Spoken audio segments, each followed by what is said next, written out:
Cheverny, une symétrie parfaite et une sobriété lumineuse. Le château qui a inspiré Hergé présente Sud Radio, la France à découvrir. Christophe Giquel. Ah, chers amis de Sud Radio, je vous promets du rêve dans cette émission. Pourquoi ? Eh bien parce que le couple que nous allons recevoir s'aime d'abord d'un bel et précieux amour, né sur un authentique coup de foudre, ensuite qu'ils sont châtelains et qu'enfin ils habitent toujours dans leur propre château et le font vivre. Et pas n'importe lequel de château. Cheverny, c'est un des plus célèbres de la série des châteaux de la Loire et un des plus visités aussi. C'est normal, il est beau, très beau même. Un joyau d'architecture classique en pierre de bourrée, cette pierre de tuf blanche qui durcit et blanchit avec le temps et contraste de belle manière avec le gris bleuté de l'ardoise de ses toits. Oui, vraiment, le château de Cheverny a une classe folle, une élégance, un harmonieux classicisme, faisant montre depuis des siècles d'une singulière personnalité. Il est aujourd'hui animé par ses propriétaires d'un esprit d'entreprise enthousiaste et vivant. Car attaché à la même famille depuis 600 ans, il faut dire qu'il scintille au premier coup d'œil de bon goût et de raffinement. Il est serti dans un écrin de verdure enrubanné de 500 000 tulipes, de multiples jardins et attenant à un parc de 100 hectares. Il brille aussi d'une superbe décoration intérieure, d'un bel escalier en pierre, d'une remarquable collection d'armes sur 3 siècles, de 6 tapisseries d'anciens ateliers de Paris et d'un lien historique et étonnant avec l'univers de la bande dessinée. Déjà, Jean Monnier, peintre du XVIIe, y a peint 34 scènes inspirées de Don Quichotte de Cervantes dans des planches qui préfigurent la BD et que l'on peut admirer dans la salle à manger. Plus tard, Hergé, le père de Tintin, a pris Cheverny en modèle pour en faire le château de Moulinsart du capitaine Haddock, le rendit ainsi célèbre dans le monde entier. Oui, chers amis de Sud Radio, il y a tant à dire sur le château de Cheverny, sur son histoire certes, mais aussi son actualité vibrante et sans cesse renouvelée, que vous ne vous lasserez pas d'écouter Constance et Charles-Antoine de Vibray nous les narrer dans cette émission. Sud Radio, la France à découvrir. Christophe Giquel. Ils sont donc avec nous, Constance de Vibray, Charles-Antoine de Vibray, propriétaire du château de Cheverny. Bonjour à tous les deux. Bonjour à tous. Vous allez bien? Ouais. Vous êtes en grande bien. forme. Ouais. Enthousiaste et vivant, c'est un peu ce qui vous caractérise, je trouve. C'est vrai. Hein, c'est vrai avec un esprit d'entreprise. Surtout que là, vous avez tout dit, on va vous laisser, puis on va aller déjeuner. Voilà, merci beaucoup. Alors, on va quand même situer pour les auditeurs qui nous écoutent, qui sont à Quimper, Brest, Strasbourg, dans le sud de la France. Cheverny, c'est à 75 km au sud d'Orléans, 80 à peu près à l'est de Tours, hein, c'est ça ? Alors, c'est équidistant. En fait, on est à 75 km de Tours, 75 km d'Orléans, exactement. On est en terre de Sologne ? Non, alors on est en Franche-Solognotte, on est dans le Blésois. Voilà. Dans le Blésois. Dans le Blésois. Très bien. Blésois ou un autre nom qui est ce qu'on appelle la Sologne viticole. Mais D'accord. moi j'aime bien le revendiquer du Blésois. Vous êtes plutôt Blésois, Voilà. Charles-Antoine. Le deuxième château de la Loire, le privé le plus fréquenté après Chenonceau. Combien de visiteurs par an ? Alors on est à 420-430 000 visiteurs. Voilà. Alors il y a eu une période un petit peu plus dure qui a été les 2 ans de Covid, donc les 2 ans de confinement.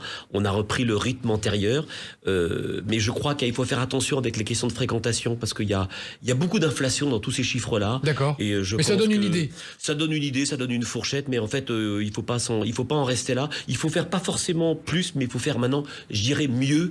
Par respect pour le confort de visite et puis également pour respecter le monument lui-même, dont on ne peut pas pousser les murs pour accueillir plus de monde. Constance de Vibray, vous habitez dans le château avec votre époux et vos enfants, dans l'aile droite du château. Oui, absolument. Depuis combien de temps ? Alors, ça fait 30 ans.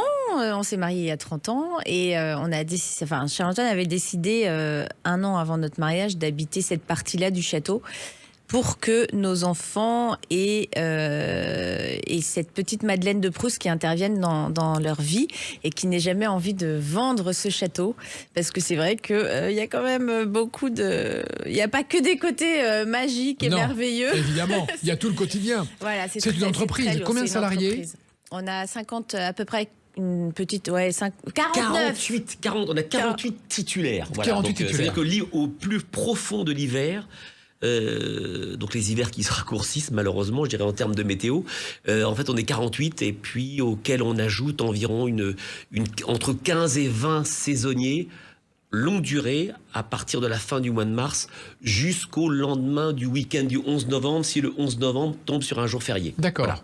Alors le château de Cheverny, c'est une histoire d'amour, mais c'est aussi votre histoire d'amour à vous. Racontez-nous votre rencontre parce que c'est une anecdote incroyable que vous avez racontée en préparant cette émission, Constance. Ah là là. Ah là là, l'amour est né. Comment l'amour est né entre Constance et Charles-Antoine ? À Paris. À Paris, oui, exactement. Par le plus grand des hasards, nous étions invités à la même soirée, en l'occurrence au musée Grévin. Ça c'est classique. Ça, c'est classique. On rencontre dans une soirée, c'est pas mal. Oui, voilà. Déjà, musée Grévin, c'est moins classique. Ouais, c'est pas un carambolage sur le Non. périphérique. Ouais, déjà, voilà. Moi, je suis arrivée avec un ami et on a trouvé une place très vite. Et Charles-Antoine, lui, est arrivé avec son frère et a tourné pendant plusieurs minutes. Et vous ne vous connaissiez pas? On ne se connaissait pas. Et nous sommes arrivés en même temps face à la maîtresse de maison pour se présenter et dire bonjour. Et là, la maîtresse de maison nous a présenté l'un et l'autre. Et on s'est plus quitté de la soirée.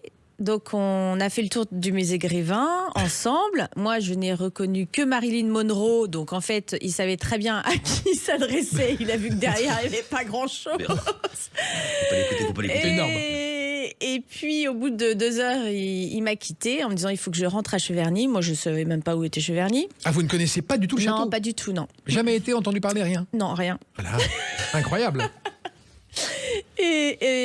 Si, pour être honnête, j'ai été passer à une soirée l'année d'avant et je passais devant le château en me disant Oh là je là. n'aimerais vraiment pas habiter là-dedans. Ah non, ces vieilles demeures... Voilà, mais je savais pas que c'était visité, je savais pas tout ça. Et puis voilà, et puis après, Donc c'était un coup de foudre au musée Grévin? ça a été un coup de foudre. Moi, je suis rentrée chez moi et j'ai dit, j'ai réveillé ma sœur et je lui ai dit, oh, je vais me marier. Ah, déjà? Ah oui, c'est fort. Ah bah quand oui, même. je vais apprendre plein de choses Ah oui, non, mais aujourd'hui là. Charles-Antoine est incroyable. Il a un pouvoir de persuasion extraordinaire. Et Charles-Antoine, lui, s'est arrêté dans un café pour ne pas reprendre la route directement parce qu'il s'est dit quelque chose se passe dans ma vie. Ah oui, et il a dit à son frère, je vais me marier. Donc, en fait, on a été foudroyés, quoi. Oui, c'est vrai, c'est vrai. Et puis, moi, j'étais en classe préparatoire à Paris, en Hippocagne, et donc je lui ai écrit, puisqu'à l'époque, on n'avait pas de Ah oui. portable. C'était quelle année? C'est 94, hein? 94 ans. Oui, d'accord. Je lui ai écrit en lui disant, bah, écoute, je pourrais plus te voir, je vais juste... Ah déjà, ça rompt. Une rupture. Non, c'était pas la bonne cause. vous allez Ah oui, voir. d'accord. Ouais. Je pourrais te voir que je ne vais plus sortir qu'à telle soirée. D'accord. Parce qu'il faut que je prépare mes examens. Parce que, pas de Sérieuse, la fille Ah est ouais. sérieuse. Ah, j'étais très sérieuse. Je suis toujours. Hein. Oui, bien sûr. Et Charles-Antoine s'est débrouillé pour se faire inviter à cette soirée. D'accord. Et là, je suis arrivée après lui. Et je ne sais pas si c'est très objectif ou pas, mais je le vois danser sur la piste de danse avec les projecteurs sur lui et une fille en train de danser. Ah non. Et là, je dis, ah non, celui-là, il est pour moi. Tu touches pas. Et donc, je vais lui dire bonjour. On se retrouve, on ne se quitte plus, ça dure 2 heures, il repart à Cheverny. Je m'arrête dans un café. Et la 3e fois, on se revoit la 3e fois sur les ponts de Paris. Voilà, on s'embrasse et puis il me dit, j'ai un cadeau pour toi pour ton anniversaire. C'est un peu plus tard. Ça. Et je Très lui bien. dis, j'aime pas les surprises, alors mets-moi un peu sur la voie. Et il me dit, ça commence par un B. Voilà. Et comme j'adore les bagues, naïvement, je lui dis une bague. Et il me dit oui, une bague de fiançailles. Ah ouais. Ah oui. Donc en fait, on s'est connus 3 fois 2 heures avant de se marier. Très bien. Alors je ne vous raconte pas La suite. c'est-à-dire que l'angoisse des parents était quand même présente. Ah bah oui, bien sûr. Oui, oui, il pensait que c'était un peu rapide tout ça. Voilà, c'était un peu rapide. Donc moi, j'ai eu la chance d'avoir des parents qui ont eu un coup de foudre l'un pour l'autre à l'âge de 17 ans, ce qui fait que Ils ont compris. D'accord. Pour autant, ils m'ont quand même demandé de connaître un peu mieux ce garçon. D'accord. Et Avant donc, de l'épouser. d'aller à Cheverny. Et non, pas du tout. Pas encore ? Ils m'ont pas dit ça. Ils m'ont dit, on veut que vous partiez ensemble une semaine en vacances. D'accord. Ce que vous avez fait. Ce qu'on n'a pas fait. Ah, je l'avez pas fait. Non, D'accord. Charles-Antoine l'a fait, a réservé une semaine en vacances et du côté de ma belle famille, ça passait pas. Ils nous ont demandé d'annuler. D'accord. Ah oui. De reporter. Parce que à l'époque, ça ne se faisait pas. Et 94 quand même, hein. 94, ouais. Et puis, écoutez, autant vous dire qu'aujourd'hui, ce genre de coutumes sont passées. Oui. Et donc, mes parents ont dit, très bien, il va venir à la maison parce que sinon, il n'y aura pas de mariage. D'accord. Très bien. Voilà. Et donc, on a passé une semaine chez mes parents en Bourgogne. Ah ouais. Voilà. Un peu plus au frais en fait. Et alors, qu'est devenue la fille sous les projecteurs qui dansait avec lui Avant la part On l'a pas vue. Elle a disparu. Et alors, Constance, racontez-moi votre première impression quand vous êtes mis en face du château de Cheverny. Comment vous le découvrez Alors, avec Charles-Antoine? Qu'est-ce qu'il vous dit? Alors d'abord, je suis venue avec mes parents ce jour-là. Ah, très bien. Fiancée, la bague au doigt, Ok. pour faire la rencontre de mes beaux-parents. Donc vous arrivez avec vos parents en voiture, Ouais, devant Cheverny. exactement. Charles-Antoine vous attend. Voilà, Charles-Antoine. Alors Charles-Antoine était un peu troublé parce qu'il avait 2 chaussettes dépareillées, Ah mais non, mais ça, Charles-Antoine... une chemise Je ne à comprends pas. rayures et une veste à carreaux. Ah oui.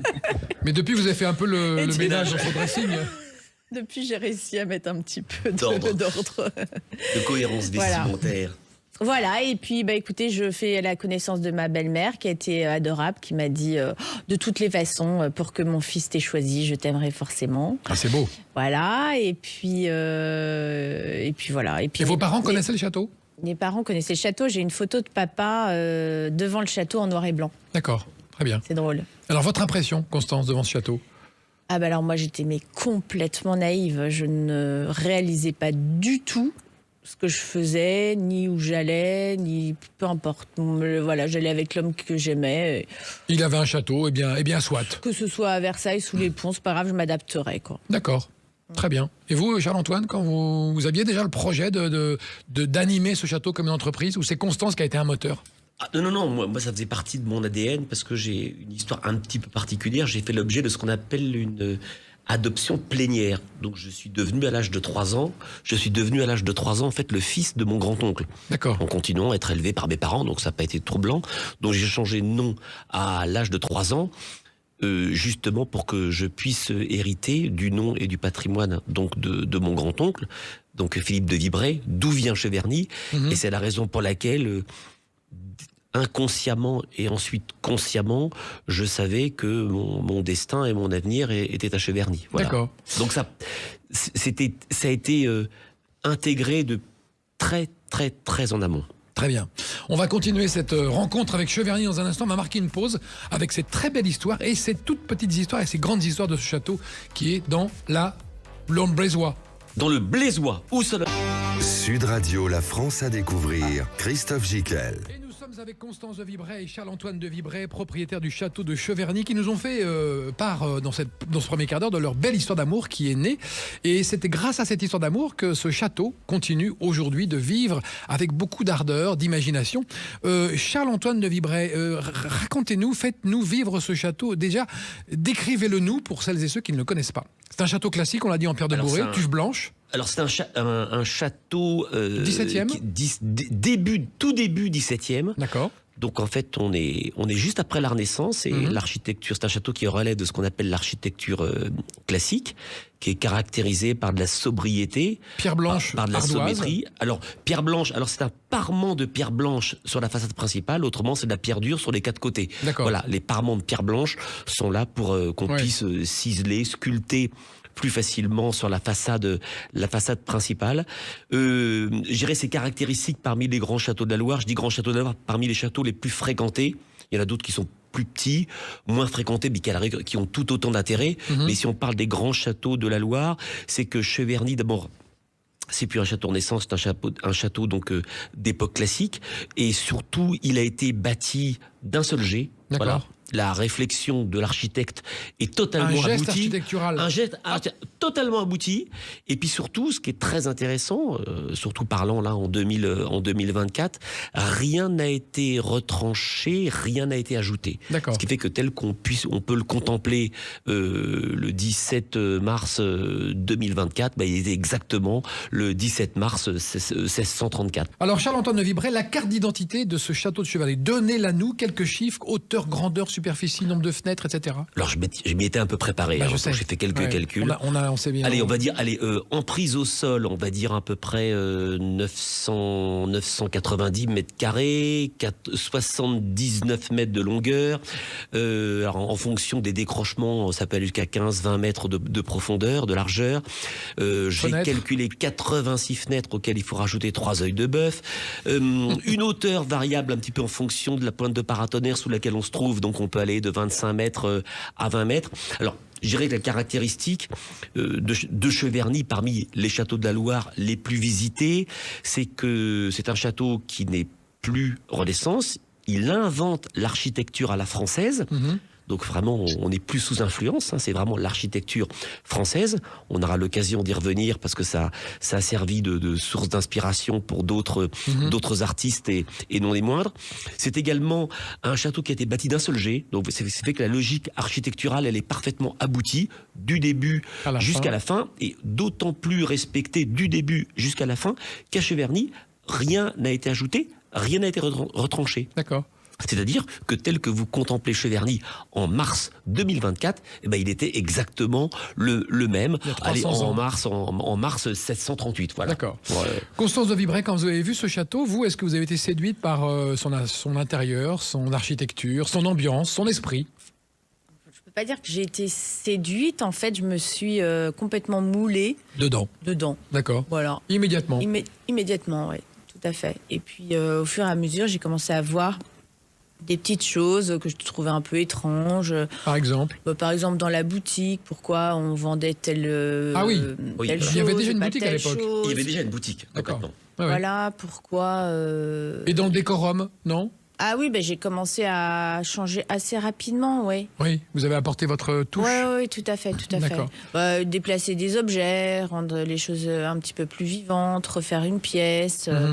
Oui, ça a commencé vite. J'ai commencé, je crois, par les rideaux la première fois. Ah oui. Avec ma belle-mère. D'accord. Allez hop, on change les rideaux. Exactement. Mais dans les objets, dans les peintures, dans le décorum, dans la décoration architecturale intérieure du château. Ça me parlait absolument, vraiment bien, quoi. Ça correspond parfaitement à ce que je suis et ce que j'aime. D'accord. Aujourd'hui, Charles-Antoine de Vibray, combien de pièces se visitent? Alors, on a à peu près... tout dépend de ce qu'on appelle une pièce, parce qu'il y a quand même des endroits des endroits un peu extraordinaires, comme le grand escalier en pierre, l'escalier d'honneur, qui n'est pas comptabilisé comme une pièce. Non. Mais c'est un endroit de visite à lui seul. On va dire je crois qu'on a 21 pièces, qui sont visitables. Voilà, exactement. Et qui se visitent 21 sur 59. Sur 59 pièces, d'accord. Alors, forcément, il y en a qui font 8 mètres carrés, et il y en a d'autres qui en font 65. D'accord. Et tout à l'heure, Constance, vous disiez que vous vouliez donner à vos enfants cette Madeleine de Proust. Est-ce que vous avez réussi? Ah oui, on a ça c'est une grande... Combien d'enfants vous avez? On est content. On a 3 enfants, on a 2 filles et un garçon qui ont 28, 25 et 22 ans. Et tout petit, je les emmenais justement dans la chambre des mariés, me tenir le voile, tenir un objet, amener une poupée dans la chambre d'enfant. Et ça les a beaucoup marqués, heureusement. Et aujourd'hui, ils sont tous les 3 très attachés à cette propriété et aucun n'a envie de s'en séparer, ce qui était notre but. Parce que nous, on est juste dépositaires et notre but, c'est de le transmettre et que ça suive pour les générations suivantes. En fait, on n'est pas propriétaire de ce château. Ah oui, d'accord, très bien. Charles-Antoine, les pièces, quelles sont-elles? La chambre du roi, nommez-les-nous. Là, je vais dire, le parcours de visite. On commence, on est accueilli au pied de l'escalier d'honneur. Après, on tourne à droite, en direction de la salle à manger. On grimpe. Qu'est-ce qu'on voit dans la salle à manger? Dans la salle à manger, alors on voit d'abord un très très joli mobilier en chêne sculpté massif du 19e siècle. Le château brille aussi par son mobilier. Il brille par sa décoration et par son mobilier. Oui. Alors par sa décoration, c'est également des tentures en cuir de Cordoue, alors qui sont en grande partie d'origine, mais pas totalement, puisque pour des questions de consolidation du château, il y a des parois qui ont été rajoutées. Effectivement, donc c'est la raison pour laquelle qui sont elles-mêmes couvertes par du cuir de Cordoue, qui est un petit peu plus récent. On a aussi un lustre hollandais du XVIIIe siècle, etc. Enfin, donc une très belle harmonie. Et puis, comme vous le disiez très justement dans votre présentation, les 36 panneaux dus au décorateur Jean Monnier, qui reprend l'histoire peintre du XVIIe, fameux peintre du XVIIe. Donc déjà, on voyait que ce château, donc Cheverny, même si effectivement il est d'architecture française, il n'est pas complètement dépourvu d'influence un petit peu européenne, en l'occurrence espagnole, avec le roman de Don Quichotte. Et puis il y a un lien avec l'image, on en parlera tout à l'heure avec sûr. Mais il y a un lien avec l'image. Ah bien sûr, alors, on va dire avec la bande dessinée, risquons le nom. Et puis après, donc on arrive... Et tu oublies mes tables de saison. Mais là on était dans le statique, alors là je parle dans le dynamique. Alors dans le dynamique, mais mais ça, pour moi, ça faisait un petit peu l'objet d'une rubrique à part. C'était en fait la gestion de Cheverny, où là, c'est surtout Constance qui aura énormément à dire, parce que Cheverny, c'est plus uniquement quelque chose de figé, c'est pas quelque chose de poussiéreux, j'allais dire au sens philosophique presque du terme. Non, c'est qu'avec les décorations de Constance, on est vraiment dans la profusion, mais sûr. Véritablement. On en parlera tout à l'heure. Toute l'année, c'est la réponse. Pour moi, ça faisait l'objet d'un chapitre à part. Moi, j'en reste D'où vous allez sortir? Moi, j'en reste à l'inventaire. C'est les arbres. Moi, c'est l'inventaire. Voilà. L'inventaire et les arbres. Voilà, exactement. Et Constance, c'est l'animation par la musique et par la lumière. Je termine vite, parce qu'après, il y a tous les appartements privés. Après, il y a la salle d'armes. Après, il y a la chambre du roi. Après, il y a le grand salon, la galerie des portraits, le salon des portraits, la bibliothèque. Qu'est-ce qu'on voit dans les portraits les petits salons? Alors, ce sont essentiellement des portraits de famille. D'accord. Voilà. Parce qu'en fait, c'est uniquement justement ce lien pour bien montrer, j'allais dire, la continuité de Cheverny, et il nous faut nous honneur en fait à tous les personnages illustres de la famille. En fait, on n'est pas forcément, on fait partie comme tous les monuments du pays d'une certaine histoire de France, mais c'est avant tout l'histoire d'une famille. D'accord. Et quand je passe dans cette galerie de portraits, je me dis toujours, c'est quand même étrange parce qu'on est ravis d'avoir ces portraits à montrer, mais aujourd'hui, moi, je me vois pas me faire tirer le portrait, me mettre en peinture. Non, c'est pas votre truc, ça. Dans une pièce du château, quoi. Une jolie photo de vous en portrait comme ça, non? Une photo, oui. Plutôt une photo. Une photo, ouais. Ouais, pas mal. Mais je sais pas. En vivant avec son temps. Bah oui, mais ça fait quand même très narcissique, et au final, les générations suivantes sont très contentes de savoir à quoi ressemblaient leur grand-mère et leur arrière-grand-père. Absolument, oui, c'est vrai. On va marquer une pause, chers amis. On va se retrouver dans un instant pour continuer à parler de Cheverny et de ses petits secrets, de ses histoires, et surtout comment le château vibre et vit aujourd'hui. À tout de suite. Constance de Vibray et Charles-Antoine de Vibray, propriétaire du château de Cheverny. Nous évoquons cette belle histoire du château, et on va tout de suite parler, Charles-Antoine, de Tintin et d'Hergé. Parce qu'il a quand même le château de Moulinsart, c'est une copie, enfin, c'est une inspiration du château de Cheverny. Et ça, j'ai retrouvé un documentaire de 75 où Hergé le raconte à une fan. PDF, oui, absolument. Il le raconte et dit, oui, absolument, j'ai vu une petite brochure et je me suis inspiré de ce château pour créer Moulinsart. Voilà. Donc c'est vrai. Alors donc c'est tout à fait avéré. C'est avéré. Donc Cheverny, effectivement, est le modèle original, j'allais dire, de Moulinsart. En deux mots, c'est qu'en fait, Hergé est un auteur qui est autant documenté qu'inspiré. Absolument. En fait, la plupart... mais quand je dis qu'il est aussi très inspiré, parce qu'en fait, il s'est jamais rendu dans le désert, paraît-il, et quand vous voyez le Sahara dans le Crabe aux pinces d'or, c'est fabuleux, il s'est jamais rendu en Himalaya, et quand vous voyez Tintin au Tibet, c'est aussi tout c'est parfait. Mais là, pour Cheverny, il s'est basé sur un document, donc c'était un petit peu notre chance d'avoir ouvert Cheverny très tôt, dès 1922. Ça a permis effectivement de diffuser des brochures. Ça a permis ça a donné lieu à de la diffusion. Et puis c'est tombé entre les mains d'Hergé. Et puis comme le Val-de-Loire est la région de France, d'Europe, voire du monde où il y a la plus grosse densité de châteaux, la plupart étaient déjà ouverts au public. Donc c'était une source d'inspiration pour n'importe quel dessinateur, artiste, et donc Hergé en particulier. Et puis on l'imagine feuilletant, il tombe sur Chambord, non c'est trop compliqué, Blois, bon il y a trop d'époques différentes. Cheverny, la ligne claire. Voilà. Et non, parce que architecture classique, sobriété, symétrie, et ça correspond exactement avec le trait de crayon d'Hergé qu'on appelle la ligne claire. Absolument.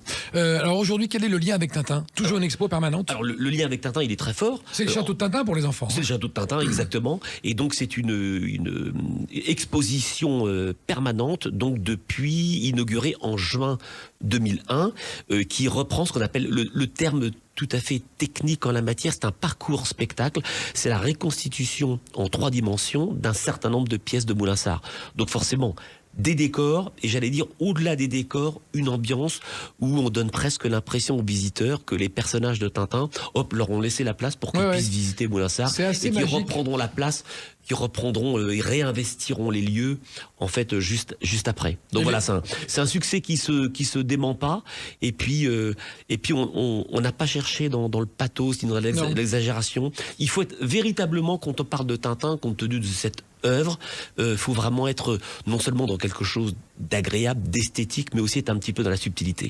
Charles-Antoine de Vibray, j'ai visité l'expo Tintin, je me souviens très bien que Tintin a une chambre, c'est un garçon qui dort à un moment donné dans un lit, et je me souviens que ça m'avait marqué. Mais il a même 2 chambres. chambres. 2 chambres. Alors, il a une dans son appartement à Bruxelles, rue du Labrador. Oui. J'ai plus le numéro en tête, mais je vais vite le retrouver. Et par contre, il a aussi sa chambre, en fait, à Moulinsart, qu'on entreaperçoit simplement dans un album.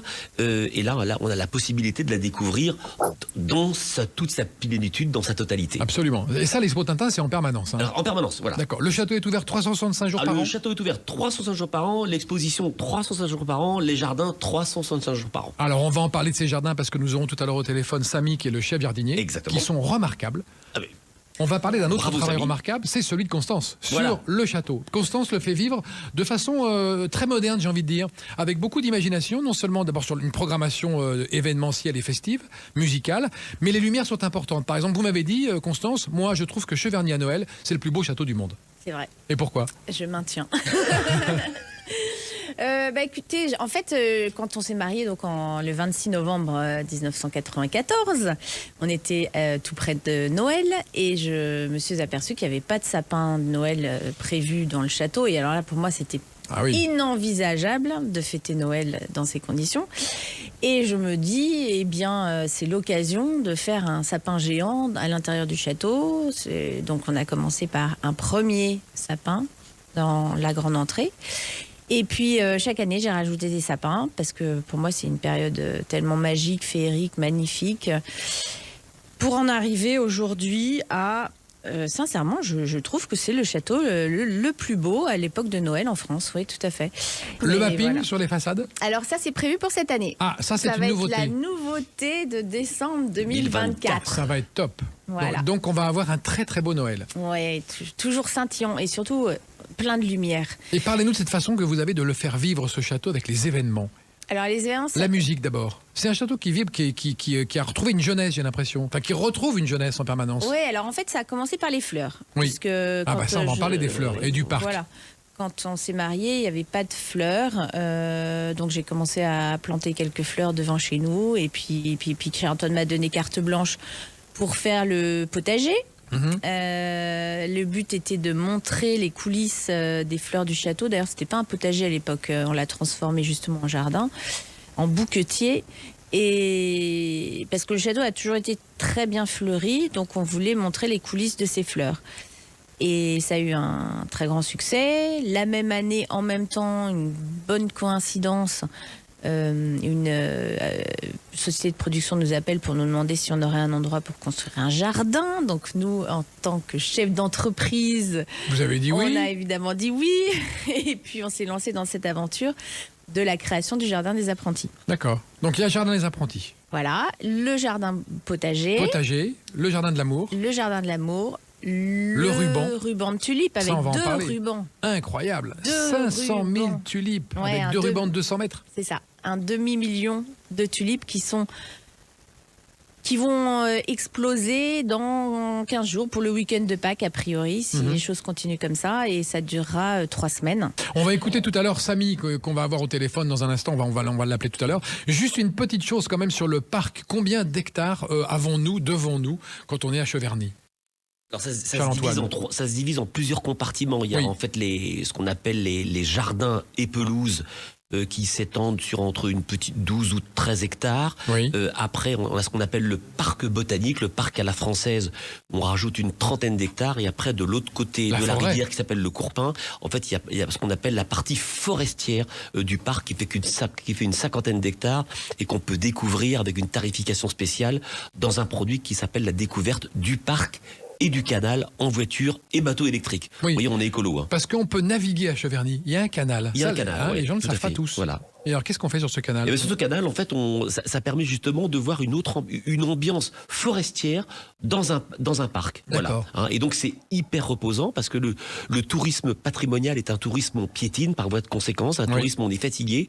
Et puis là, le fait de pouvoir se reposer à l'ombre, de naviguer sur l'eau quand il fait chaud, on requinque ses batteries pour aller continuer la visite de Cheverny ou aller visiter d'autres châteaux. Alors, je sais que vous êtes un grand amoureux d'arbres, Charles-Antoine. Oui. Est-il vrai qu'il y a une allée de 1957 cèdre. Exactement, tout à fait. Ce qu'on appelle Elle est toujours l'allée là. de cèdre, elle est toujours là. Hein, une alternance de cèdre d'Atlas et du Liban. Alors quand on a la chance quelquefois de pouvoir effectuer un vol en montgolfière, on voit bien l'alternance entre les chênes qui sont un petit peu plus bleus et les autres qui sont un petit peu plus verts. Et c'est l'alternance entre ces deux cèdres-là. Et vous, c'est un peu votre univers, celui-là. C'est un petit peu mon univers parce qu'en fait on gère aussi un groupement forestier là un petit peu de l'autre côté du domaine qui est un petit peu plus vaste où là on gère un peu ce groupement forestier comme une exploitation agricole, mais là effectivement ce ne sont pas des céréales, ce ne sont pas des fruits, ce sont des arbres. Voilà. Est-il vrai qu'il y a une meute de 100 chiens de chasse? Il y a aussi une meute de 100 chiens de chasse, on ne renie rien de notre passé. En fait Cheverny a aussi un ADN synégétique, mais pas des origines synégétiques. Autant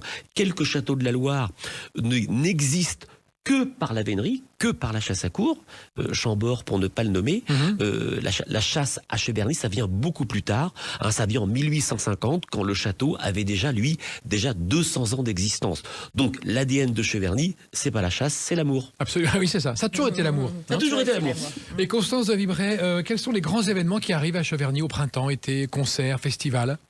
Alors, on a la On m'a fête. parlé d'Ibrahim Malouf. Ah oui, Ibrahim Malouf, Grand moment. qui vient en Alors, juin. Juin? Oui. Peut-être que pour des questions, oui, de là, je me permets de prendre, je saisis la parole, peut-être pour le faire d'une manière un petit peu chronologique. En fait, on a assez rapidement donc le marathon de Cheverny. Oui, Parce ah que oui. Cheverny, c'est aussi le sport, on peut le dire aussi. Le hein, sport donc, et l'amour. Ah oui, il y a 1200 participants au marathon, donc quand ça tombe pas en même temps que le marathon de Paris, il peut y avoir même encore plus de monde. Et puis après, il y a un autre festival qui va être le festival des chapeaux. Hein, donc c'est la mode. Ah ouais. Attendez, le sport, La mode. la La mode, mort, hein. ouais, c'est incroyable. Et puis après, La Jazzine gastronomie Cheverny aussi. qui va être entre le week-end du 31 mai, 1er juin, D'accord. où là on a Ibrahim Malouf en fait qui revient sur scène à Cheverny. 10 ans après être venu, d'ailleurs, il était venu en 2000, il était venu donc en 2014. D'accord. Voilà. Donc c'est un peu les événements un petit peu structurants de notre calendrier, en dehors des événements qui existent, mais qui sont des événements floraux et botaniques, comme tu viens de les citer. En septembre, on aura aussi notre soirée vénitienne. Ah, Donc c'est 100 très important. costumes vénitiens qui viennent. Gros succès. Ah oui, qui viennent en fait du monde entier. Hein. D'accord. C'est vraiment international. Ce sont des gens passionnés du carnaval de Venise qui se confectionnent eux-mêmes Leurs vêtements, leurs costumes. costumes, et qui viennent le présenter. Ils l'inaugurent au carnaval de Venise et après, comme ils veulent pas le remettre directement dans leur placard, Ils viennent à Cheverny. l'exposer à Cheverny. Très belle histoire. Voilà. Très belle On va histoire. marquer une pause, mes amis. On se retrouve juste après pour continuer à parler de ce merveilleux château Cheverny. À tout de suite. Nous sommes avec Constance de Vibray et Charles-Antoine de Vibray, les heureux propriétaires toujours amoureux du château de Cheverny, amoureux d'eux-mêmes et amoureux du château, qui le font vivre depuis, combien de temps, Constance? Ça fait 30 ans. 30 ans. 30 ans d'amour et 30 ans que vous le faites vivre. Exactement. Avec des événements à l'année, avec des animations, des festivals. à Et fait. aussi, tout de suite, on peut dire que les gens qui viennent à Cheverny sont heureux de partager ce contact avec la nature. C'est vrai, Charles-Antoine? De plus en plus, Est-ce qu'on peut pique-niquer à Cheverny? on peut pique-niquer à Cheverny. Ça, c'est top. En fait, l'évolution, c'est qu'on se rend compte qu'on a un pourcentage de billets vendus où les gens ne visitent même plus le château, Non? mais que les espaces verts. Ah oui, c'est vrai, Voilà. ça? Donc c'est une grande nouveauté. Ah, c'est je rigolo. pense que c'est un peu l'avenir de Cheverny. Il y aura plus que le château, il y aura bien d'autres choses. Et là, vraiment, tout le mérite en revient à mon amour qui est en face, et Oui. puis également tout le personnel, et puis en particulier Samy qui se donne Samy. un mal fou pour les jardins. Et là, il vous en parlera. Mais il est là, avec bien nous. mieux que moi. C'est pour Absolument. ça. Samy, vous êtes avec nous, Samy? Oui, bonjour, je suis là. Bonjour, vous êtes Samy Bouda, chef jardinier à Cheverny depuis 18 ans. Vous gérez un parc floral de 30 hectares, 6 jardins, des pelouses et 8 jardiniers. C'est bien ça, Samy? Tout à fait. Alors- Je suis pas chef du château de Cheverny depuis 18 ans, mais j'y travaille depuis Ah oui, 18 ans. mais vous êtes devenu chef entre-temps. Voilà. Parce que Tout à fait. vos mérites ont été reconnus par le marquis et la marquise. Exactement. On peut dire ça. Quelles sont les variétés de tulipes et quelle palette de couleurs cette année sur les 500 000 tulipes qui vont éclore bientôt, Samy? Alors, sur le demi-million de tulipes, il y aura essentiellement que de la triomphe, mais sous plusieurs couleurs. Hein. Il y a plusieurs couleurs, du rouge, du rose, toute la palette, on va dire, va y être. Donc, c'est en forme de ruban. Donc, on doit être il y a 2 rubans. Il y a un ruban, le premier ruban, donc lui, on a commencé avec ce ruban-là, donc il y a une dizaine d'années maintenant. Il doit être à 250 mètres de long sur 12 mètres de large. On est à 3000 mètres carrés de plantation sur ce ruban-là. Et après, on en a fait un deuxième l'année dernière, et avec lequel on a pu faire les 500 000 tulipes réunies avec le premier ruban. Et au total, on doit être à plus de 600 000, on doit être à plus de 6 000 mètres carrés de plantation en tulipes. Énorme. C'est vraiment énorme, tout à fait. Est-il Donc vrai essentiellement que de la triomphe. Oui, que de la triomphe. Est-il vrai qu'on peut toujours se perdre dans le labyrinthe en laurier du Caucase et que ça, c'est à tous les ans, il faut quand même le tailler, le labyrinthe, hein? Oui, bien sûr, oui, il y a quand même quelques kilomètres de taille à faire, c'est sûr. Maintenant, euh, voilà, on voit que les gens, voilà, le ciblent ce labyrinthe, ils viennent pour le voir aussi. Donc, c'est simple, hein, on voit que les parents, en général, ils sont en train de se prélasser sur les pelouses, et puis, les enfants, ils essayent de se perdre. C'est pas qu'ils essayent de se perdre, mais ils s'y perdent vraiment dans ce labyrinthe. C'est génial. Il est assez étroit, les allées sont assez étroites, il est assez haut, oui, on s'y perd vraiment. On s'y perd vraiment, mais on s'y retrouve toujours, hein, c'est ça le truc. Tout à fait. Est-il vrai qu'à un moment dans l'année, 20 000 citrouilles sont disposées à Cheverny? Vous êtes un peu des fous à Cheverny comme ça, de faire des trucs aussi dingues. Je dirais pas qu'on est des fous, mais on essaye d'évoluer selon les saisons. Donc les citrouilles, elles vont arriver pendant la période de l'automne. Donc on va mettre en avant l'automne. À Cheverny, on arrive à mettre quasiment toutes les saisons en valeur et à l'honneur. Donc en effet, oui, la période des citrouilles. Donc pour nous, c'est la période, c'est ce qu'on appelle la fête de l'automne ou le festival de l'automne chez nous. Donc, il y a plus de 20 000 citrouilles, hein, je dirais même. Et il doit y avoir pas moins de 4 000 chrysanthèmes sous toutes les couleurs. Donc, on fait de la mosaïque dans des massifs à grande échelle. Voilà. Est-il vrai qu'on trouve des kakis et des figues dans les vergers, Samy? Ah bah oui, là on a un verger qui est tout, on va dire que c'est la dernière création à Cheverny. C'est le 6e jardin. On l'a baptisé Jardin Sucré. C'est Madame de Vibray, je pense, qui a dû le baptiser comme ça. Oui. C'est le verger. Alors voilà, on est sur 1 hectare. On est quand même sur 1 hectare de fruitiers, de plantation. On est sur un verger à visiter. C'est une forme assez circulaire. Mhm. Voilà. On retrouve plusieurs variétés de pommes, de poires, sous plusieurs formes de taille aussi. Donc, on peut retrouver de la taille en cordon, en palmette, etc. On doit être pas loin de 60 cerisiers sous toutes les variétés qui peuvent exister. Au total, on doit être des cerises. et qui vont commencer à produire cette année parce que ça va être leur 4e année, on va dire, leur 3e année, troisième année révolue. Et on est sur plus de 450 fruitiers plantés sur ce verger. Énorme, énorme. Voilà. Et est-ce que votre grand bonheur, Samy, c'est le matin, quand vous allez dans les parcs du château, de voir toute cette nature qui s'éveille, formidable, et est-ce que vous voyez des animaux? Oui, on peut y rencontrer. On essaye de pas trop y rencontrer dans moi je dirais là où il y a les jardins.